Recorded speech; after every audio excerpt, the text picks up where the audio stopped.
some very candid and interesting comments from Ron Paul in regards to Venezuela that I think people should pay attention to, because he doesn't hold back. He basically comes straight on out and says, look, this man has been a hapless figure so far. The alphabet gangs, the CIA, they have been depending on this man to be able to kick up some revolt, to get in there and to try to counter Maduro. What has happened thus far, though, is every time he tries to do this, it fails. Every time he calls on people and the media tries to get behind it and they try to get the whole world thinking that it's going down, it fizzles out. And it's because he truly is not gathering the support that they want on the ground from the people. So what this means is that he puts himself in a position to where he could be worth more dead than alive in terms of this Guaido. And this is what Ron Paul is saying. He's saying that because of all this and this disappointment, that a stray shot from the crowd, you know what that means?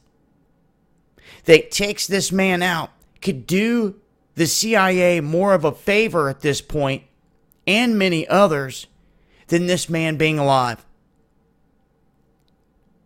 Now, I mentioned this possibility a while back. It just came to me like, man, if they were to take this guy out, it would be all the excuse they need to try to roll hard on Maduro. Are we at that point? Are we at the point where they tried to use this Guaido to the fullest extent, trying to get as many protests fired up as he could, but it all failed in the end? What do you do then? You try to bring up some other character? Well, how would you go about that? Would you just accept the failure of the man that you were backing? I'm not so sure there.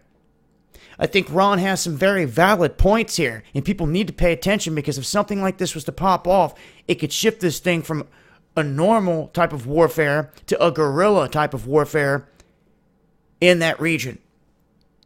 But they go on here in this video clip. They talk for about 20 minutes about the details in and out of this whole thing, all the different aspects of the alphabet gang surrounding it.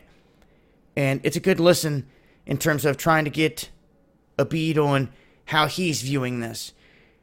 And if this did go into motion, man, it could really set things off down there. We are on the cusp of one of those type of events, I feel, because everything else that they're throwing at them is failing. I'm going to leave links below. Make sure to follow me on Twitter for the latest updates. This has been Dabu7. Much love, y'all.